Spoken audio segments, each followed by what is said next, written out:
Josodou, mbala tuko bedi. Bois de bataille ne vinte do, mi boni sebanye ango mi ma indicateur du renouveau, ani love, ambu flachi nywana. Ali. Fasiriba no ye ode, indicateur du renouveau, ako ablanda bla, ini flado, ako fe menye Fransika ou ka ambassadeur, ou ka lasigide mi nida yelela, kada yirala ka fo fumalika, fe mingoni nye Joël Meyer, ayo koso ni kasa ou bela yeleche, kungu atara. Atara? Fie. Fotan. Atara. Peu. Sabanigala ko ako fe minye aunga jamanai ati do ma ka mana kola mali koni ka la goshi okunye kunungoyi fanga kurami no nalembe no ye chamanjala fanga ye mali de bela jele de bo fe koyi sabula hal ni kalama taka asimi goitasi asimi be ka minge mali de mbo de fe wa mali kunsigile mbe ko kono sanjama a folo faransi geni kote koyi kele mimbe ka ke asimi ka soroda su fe u be ka semi ngoni zoro sangani wati ni wilika jowla bela jele ya donc a fɔ ko fiɲɛ yɛlɛmana sabanikɛla ko ni fiɲɛ yɛlɛmana ni ɲɔfiyɛ muso ma yɛlɛma ɲɔgɔnya bi k'i ɲɛna sabanikɛla ko faransi m'o dɔn koyi o de kɛra sababu ye fɛn min ye wulikajɔ ani kɔrɔfɔ caman bɛ faransikaw u y'o kuma ninnu fɔ sabanikɛla ko a ko fɛn min ye faransi ye u ka minisiri min bɛ faransi ani jamana wɛrɛ koɲɛw ɲɛnabɔ n'o ye Jean-Yves Le Drian ye a kumana a ye lagosi caman fɔ Mali ma Florence Parly musokɔrɔba jugu kɔni ko tɛ Karaba la sorcière ale yɛrɛ fɛnɛ kumana i t'i miiri diɲɛ lagosi sila n'u ta ka Mali sɛgɛrɛ makɔrɔ ale ta ye dajuguya ye kumajugu o kumajugu n'o bi fɔ a bi bɔ ale de da sabanikɛla ko a bɛɛ n'a ta fɛn min ye nin kuma ninnu bɛɛ lajɛlen kɛlen Mali kun ye kangarida kɛ koyi sabula Mali a ka minisiri min bɛ ni kuma dilen b'o ma o ye docteur Ablaye Maïga colonel do ale de ye porte-parole du gouvernement ye kumatigi do sabanikɛla ko ale kun ye wulikajɔ dɔ kɛ sanga ni waati kaba ale kɔni bilara jɔyɔrɔ in na a ye taabolo yɛlɛma ko o ko n'o kɛra a bɛ se ka bɔ ten ka jamanadenw kunnafoni n'a ma bɔ télé la a yɛrɛ bɛ sɛbɛnni kɛ sabanikɛla ko a ko n'i y'a ta k'a lajɛ colonel Ablaye Maïga ministre porte-parole du gouvernement ale bɔra fɛn min kɔni ye kunnafonidi ye k'o kɛ kangari gɛlɛma k'o gosi faransi ye faransi m'o mɛn o dugusɛjɛ tuguni fɛn min kɔni ye Jean-Yves Le Drian ye komi karatɔ ti ladilikan mɛn ale bɔra tuguni ni ka kuma wɛrɛ fɔ o yɔrɔnin bɛɛ minisiri ye communiqué kura sɛbɛn o m'a bɔ a ye wulikajɔ kɛ ka taa ORTM na ka taa a ka communiqué kalan communiqué kalannen bannen a ko Florence Parly doit se taire kojugu a kan ka dadi sabanikɛla ko colonel Ablaye Maïga a y'o kuma min fɔ ni faransi kun ka kɛku bɛɛ u kun b'a dɔn k'a fɔ Mali kɔni diminen don o kuma an ka segin an kɔ joona sabanikɛla ko nka fɛn min ye sibandɔ ti ladilikan mɛn faransi tɛmɛna ni kuma ye ka kuma u ka telesow u ka arajosow u ka kunnafoni di siraw u bi Mali jalaki cogo u bi Mali jalaki ten u bi Mali lagosi cogo u b'a lagosi ten a ma ɲɛ min bɔ fɛn min kɔni ye u ka kunnafoni di so u ja farinya kojugu u taar'u bolo da cɛ dɔ kan ni k'o ɲininka fɛn min ye Ablaye Diop ministre des affaires étrangères et de la coopération Mali ka ministre EPA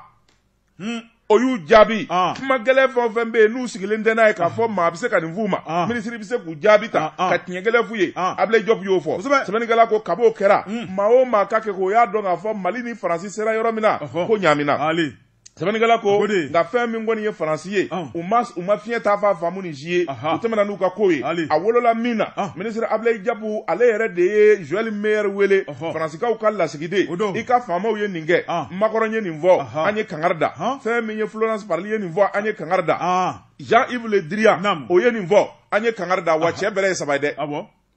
a ti dafa naani n'i ma fɔlɔ mɛn ni ma filanan mɛn sabanan n'i y'o kɛ ko bɔr'o la sɛbɛnnikɛla ko min bɔr'o la o de ye k'a fɔ taa ka bɔ an ka jamana kan tile 3 dilen b'i ma o y'a sariya ye o tuma minɛnw bɛɛ lajɛlen cɛ sɛbɛnnikɛla ko fɛn min kɔni ye ko ye kab'o kɛra faransi kɔni y'a dɔn ko ye sɛbɛ ye sabu u ka ŋwara dabaw n'o ye opposition ye majorité centre faransikadenw u ka sigiden maa bɛ yɔrɔ o yɔrɔ o bɛɛ lajɛlen ye kulekan de bɔ bɛɛ ko k'a ko Mali ye koba kɛ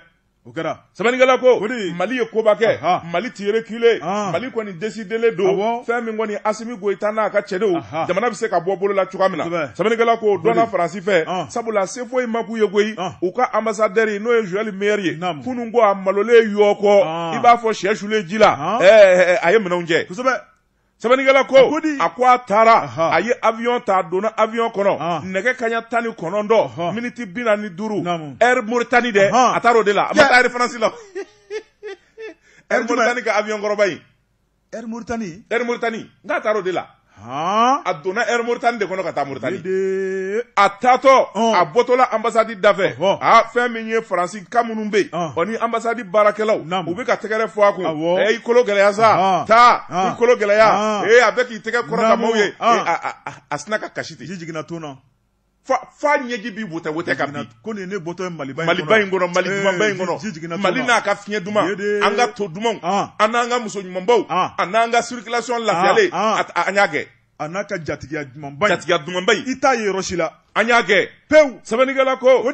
fɛn min ye Joël Meyer ye Faransi ka lasigiden a jigilatigɛlen taara Asimi Goïta ye kala turu yɔrɔ min a kɛra ten o tuma fɛn min ye cɛ in ye u ye sira d'a ma jɛjugu fɛn fɛn bɛ yen n'a b'o ju la sa o bɛɛ lajɛlen de bɛna datugu dɔɔni dɔɔni nka sɛbɛnnikɛla ko Asimi ma tila dɛ n'i ye sa kɔni suruku a ka sɔrɔ i labɛnnen don o tuma fɛn min ye Faransi ka sɔrɔda su ye olu yɛrɛ de kan ka gɛn ka wuli su nɔfɛ n'o don ni kɔni sɛbɛn ye an ko min ma info matin ni kɛlɛ ma kɛ seba ti dɔn wa seba dɔnna Asimi Goïta n'a ka cɛdenw u ye kɛlɛ se minɛ fa bɛɛ lajɛlen fɛ fɛn min kɔni ye wulikajɔ minnu bɛ sen na politiki kunda an t'a dɔn sa Asimi Goïta n'a ni politikimaw bɛ hakilina kelen na n'u ka yeta ye kelen ye jɛkulu min bɛ yen n'o sigilen bɛ politiki gun kan n'o ye ŋwara fililaw ye bi o k'o de ma cadre pour une transition réussie o ye politiki tɔnw ye minnu kɔni ka wuli ka jɔ n'u ka cɛsiri ye cɛmancɛla fanga a bɛ se ka ɲɛ cogo min o y'u kumakan ye sɛbɛnnikɛla ko a ko u ye ɲɔgɔn ye kɛ jɔ kunfuranjɛ in na ɲɔgɔn ye min n'u y'o fɔ o de ye k'a fɔ fɛn min kɔni ye kalafili n'a ma ɲɛ k'a tɛ se ka kɛ février kalo tile 27 transition n'a ma ɲɛ k'a bi mɔnɔbɔ n'a bi mɔnɔbɔ o tuma a ka kɛ une transition neutre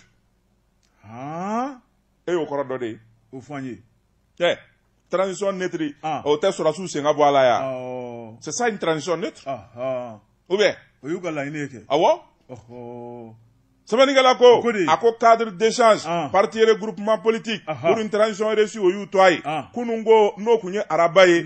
u ye communiqué dɔ bɔ ka bin communiqué min kɔnɔna na u y'u fɛta fɔ u y'a jira k'a fɔ fɛn min kɔni ye gɛlɛya min n'a binnen bɛ Mali kan a dogolen tɛ maa si la fɛn min ye kalafili ye olu kɔni de kun kan ka kɛ transition kun kan k'o de kɛ diyagoya la ka bɛn février kalo tile 27 ma n'a ma ɲɛ k'a fɔ o tɛna se ka kɛ fɛn min kɔni ye gouvernement ye k'u y'a lawuli a kama ko k'u bolo d'u yɛrɛ kɔnɔ k'u sulu sala min bɛ se k'a to kalafili a kana se ka labɛn sabula nin ye ban de ye u ma ban min kɔrɔfɔ fɛn min ye parti politique ninnu ye u dimina u ye tabali gosi sabula olu kɔrɔtɔlen bɛ min bɛ se k'a to kalafili ka kɛ wa a ka kɛ basigi ani jɛlenya kɔnɔna na a k'o dɔrɔn dɛ ka kɛɲɛ ni o waleya ye o labaleyabaliya ye février kalo tile 27 kalafili kɛbaliya ye CEDEAO ye jamana ɲangiko fɔlɔ kɛra o ko fɛn min ye ɲangiko filanan ye o fana nana laban ka kɛ fɛn min ye Mali yɛrɛ k'a datugu embargo total foyi ti don foyi ti bɔ sɛbɛnnikɛla ko fɛn min kɔni ye nin ko in ye Choguel n'a ka gouvernement Asimi Goïta n'a ka cɛdenw ni ko ye Mali sɔrɔ k'u nɔ don dɛ k'u nɔ don n'u ko jɔn de bɛ cadre kɔnɔ e t'u dɔ de saba fɔ n ye n ka saba f'i ye saba fɔ n ye RPM CODEM ni jɔ ye est-ce que Adema ma bɔ wa Adema bɔra cadre kɔnɔ Asma PS Yelenkura Alisi ka jan dɛ u ka ca o bɛɛ de b'a kɔnɔ e ko n ka saba fɔ ma naani fɔ i ye naani fɔ a to ten sɛbɛnnikɛla ko a ko fɛn min ye nin jɛkulu ye n'o ye cadre ye u y'a jira k'a fɔ Mali ani Faransi ni ɲɔgɔn cɛ gwɛlɛyalen bɛ kumaw talen bɛ ɲɔgɔn kan kumaw sagolen bɛ ɲɔgɔn kan ko funteni ani kɛlɛ bɛ ka don Mali ni Faransi cɛ k'o ma diya olu ye olu bɛ min ɲini bɛɛ kana Mali ni Faransi cɛ hakilinaw ka kɛ kelen ye badenteriya ani fɛn min kɔni ye ɲɔgɔn dɛmɛ o ka to Mali ni Faransi cɛ o y'olu ka hakilina ye u bɛ min ɲini jamana marabaw fɛ u k'u teliya ani Faransi cɛ o kɛlɛ ka ban joona o dɔrɔn tɛ fɛn min ye retour rapide à l'ordre constitutionnel normal kalafili ka kɛ joona u ko ni kalafili ma se ka kɛ o tuma olu bɛ min laɲini o de ye k'a fɔ fɛn min kɔni ye transition ye a ka kɛ transition ye bɛɛ lajɛlen bi don transition min kɔnɔ sɔrɔsiw nin ka bɔ a la pewu u k'o de ma transition neutre san 5 min n'o fɔra k'a fɔ fɛn min kɔni ye kalafili ye ko transition kunnama san 5 u kɔni yɛrɛ ye kɛlɛtigɛ kuma de ye nin olu yɛrɛ t'u da don la sabula fɛn min ye san 5 ye o kuma bɔli fɛn min ye Asimi Goïta n'a ka cɛdenw da o kɔrɔ de ye k'a f'u kelen bɛ ka fanga ndaraki halisa jamanadenw na u sigilen bɛ ni ni fanga ye u t'a fɛ k'a kɛ jamanadenw hakilina ye jango parti politique u k'u bɛ min laɲini février kalo tile 27 san 2022 n'o tɛmɛna fɛn min kɔni ye transition fanga ye a ka yɛlɛma k'a kɛ transition neutre ye fɛn min kɔni ye politikimɔgɔw ye transition ka d'olu ma olu ka tɛmɛ ni baara ye wa fɛn min kɔni ye commission minnu bɛ yen n'olu kan ka baara kɛ o ka sigi u ko min ma commission technique commission politique a ko wuli ka jɔ olu de bɛna kɛ a ko fɛ o de bɛ se ka kɛ sababu ye kalafili k'a labɛn ka ɲɛ jɛkulu dɔ bɛ kalafili ko kuma fɔ ani transition kuma fɔ jɛkulu dɔ bɛ yen o bɛ baara misɛnw kɛ min bɛ se k'a to teliya la kalafili ka se ka kɛ Asimi Goyita ka taa ka bɔ yen kunnafoni filɛ nin ye an ye min salo ka bɔ info matin kɔnɔ sɔgɔmadala kunna n'o ye Seguba a ko an ka to sira tɔ guwan an ka taa CNPM na don min ye kunu ye o kuma k'u ye ko nɛgɛw kɔni bɛɛ lajɛlen kɛ ka da suwa ni ka taa tile bila procureur ka tabali kan m'a f'i ye kɛlɛ ma daminɛ fɔlɔ patron kɛlɛ ma b'a de kɛlɛ ma daminɛ yɛrɛ la hawla wala quwwata Jansedu Fasiriba ko n'o ye Seguba ye a ko kunu u ye kunnafoni mɛn ni ka bɔ patronat la k'a yira k'a fɔ ko gendarme kɔni taara fan bɛɛ lajɛlen minɛ min ye olu ka ciden wulila joona ni ka taa kɛnɛ kɔnɔna la Jansedu ka taa sɔrɔ min fɔra a la k'i ka don gendarme kɛmɛ ka karankɛda bɛɛ lajɛlen suwa Fasiriba ko u ye ɲininkali ta ni ka maaw sɛgɛrɛ min kɔni gendarme ye u donnen patronat kɔnɔ min ye baarakɛla minnu tun bɛ yen u sina ka communicatif procureur ka sɛbɛn bɔ ka yir'u la o kuma kan an nana baara min na o de ye maaw ma ko de bɛ patronat kɔnɔ nin waati la bɛɛ lajɛlen k'i ka minɛnw cɛ a ka bɔ sabu anw nana ni ka na tile kura kɛ da la k'a suwa ka taa n'a ye Fasiriba ko min ye baarakɛlaw ye u m'a bila dagirinda la bɛɛ y'i ka sagi ta bɛɛ y'i ka minɛn ta u y'u ko kɛ nakɔkɔlɔ ye min ye gendarmew ye Jansedu u ni ministre kwaliw n'u tun bɛ ɲɔgɔn fɛ sɔgɔlan fɛn fɛn tun bɛ daw la u y'a bɛɛ galon ka bɔ yen ka sɔgɔlan kuraw k'a la a bɛɛ gendarme kɔni o tuma président de bilen wa o de mana se nin bɛɛ ma mais o de mana se nin bɛɛ ma Jansedu Fasiriba ko n'o ye Seguba ye a ko gendarme kɛlen ka tile kura kɛ daw la Jansedu u ma kuma wɛrɛ kɛ u y'a yira k'a fɔ olu ye cidenw ye o kuma maa min y'olu bila ci la o de ye commune 4nan procureur ye Jansedu min ye n'a fɔra commune 4nan kɔni o kɔni o tɛ maa fila dɛ Touré ye patronat da suwa a y'a da suwa kunu ni tile kuraw ye kɔni a kuma an bɛɛ kɛra kelen ye Fasiriba ko Jansedu min ye kɛlɛ banbali min bɛ yen n'o kɛlɛ banbali dɛsɛ bɛ ka ban min ye disiba 2 ye setigi 2 nafolotigi 2 banna 2 Jansedu kɛlɛ in dɛsɛ bɛ ka ban maa 2 bɛɛ lajɛlen kɛmɛ k'i kankɔrɔ ta k'olu de ye ɲɛmaa ye Jansedu a to n ta to u kɛmɛ ka juru kun ka sɛmɛ u ni ɲɔgɔn cɛ san 1 ani kalo 6 baara dɛsɛ bɛ ka kɛ maa minnu sigilen bɛ k'u makɔnɔ olu jigi warolen don Fasiriba ko a ko patronat jɔyɔrɔ min bɛ jamana in kɔnɔ a ɲɛnɛmali kɔnɔ nafasɔrɔ siraw la dan t'a la n'o ɲɛmaaw dɛsɛra ka bɛn ko la jamana bɛ baara cogo di Fasiriba ko a ko min ye nin fan 2 bɛɛ ye n'o ye Mamadu Jaje min ye Amadu Jaje Sankare Jansedu ale ka cɛdenw bɛ wuli ka jɔ la o fana tɛmɛnen kɔ ka bɔ yen min ye Mamadu Sinsi Kulubali ye o ka cɛdenw bɛ wuli ka jɔ la min mana kuma fan min fɛ anw de ye ɲɛmaa ye anw de ta ye tiɲɛ ye kiri dajara anw de la wa aw de b'a ka minɛnw cɛ wa anw de bɛna koyi Fasiriba ko min ye avocat ye olu kɔni ka 7,000 la sabu dongo don olu kɔni de bɛ laseli la min ye kiri banbali Jansedu min kɔni min ye cour d'appel ye olu ka kiriw kɛra ka dama tɛmɛ o ma nɔbɔ min ye cour d'assises ye Mali kiriso bɛɛ kɔni da donna kiri na a bɛɛ ka taa dugu ma fɔ sanfɛ o si ma nɔbɔ commune 4 nan cour d'appel cour suprême cour d'assises bɛɛ fana dara CPI la sa o fana ka taa CPI la ala k'an kisi o ma. aw tɛ diɲɛ seleke naani kiri bɔ ma yan. ala k'an kisi o ma an ma dɛsɛ ka so ma. ayiwa. Seguba ko Jansedu min ye kiritigɛlaw ye n'olu ka kumakanw ma mɛn n'olu ka baaraw o kuma nɔbɔ o kuma min kɔni ɲɛmaaw ye sa olu jɔ u jɔyɔrɔ la min kɔni samasamani ye sa k'a sama u ni ɲɔgɔn cɛ o samasamani kɔnɔna la Jansedu maa tɛ kocogo dɔn u tɛgɛw kana se ɲɔgɔn ma min kɔni joginnenw kana bɔ a ko la min ye commune 4nan procureur ye n'o ye Touré o ko nin ko in an bɛna lajɛ ji ɲɛma jɔlen na ni n ye datugu k'a tile minɛ n bolo la kan na mɛn a ko la. Ni jamana ɲɛmaaw dɛsɛ bɛ ka aw fara ka bɔ ɲɔgɔn na o kuma min kɔni kiritigɛlaw ye olu bɛn'u jɔ u jɔyɔrɔ la sisan fɛn mun balannen bɛ yen dɛ k'a ɲɛ yɛrɛ yɛrɛ de bɛna dɔn sisan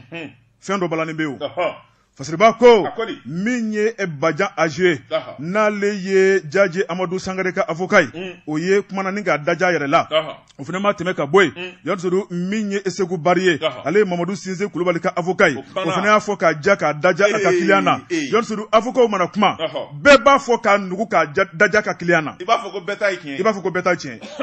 a bɛ ten o bɛɛ dun ta tɛ tiɲɛ dɛ Fasiriba ko a ko n'i ye jateminɛ kɛ min ye groupement professionnel 23 olu farala ɲɔgɔn kan k'a yira k'a fɔ n'u dɛsɛ bɛ ka fara ka bɔ ɲɔgɔn na u bɛ min ɲini u fɛ nin bɛɛ ka sabali k'u bolo da u dusu la u ka yɔrɔ bila u bɛna transition sigi o transition bɛ labɛnw sabati ni ka kalafili kura labɛn o tuma n'o kɛra sa ɲɛmaa kura min bɛ sigi o bɛ kɛ bɛɛ ka ɲɛmaa ye kuma banna u bɛɛ ko k'u tɛ k'u tɛ bi u tɛ sini Sinsin ko k'a tɛ transition tɛ sigi k'ale de ye président ye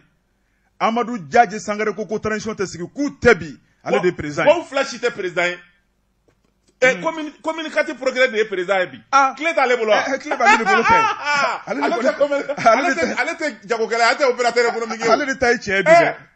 dɛ. Kɛlɛ man ɲi. N'u ti bɛn. Ni julaw ti bɛn. U ka patronat clé di journalistes ma. Anw k'a fara an ka siège kan. Usine bɛ bolo wa? Ni usine tigiw ma bɛn. An bɛ taa kɛ an ka journal rédaction ye. I wasa don ta la. An bɛ taa an ka rédaction sigi yan ou bien an ka radio studio créer patronat siège kɔnɔ sisan. Ye nafa ka bon o ma.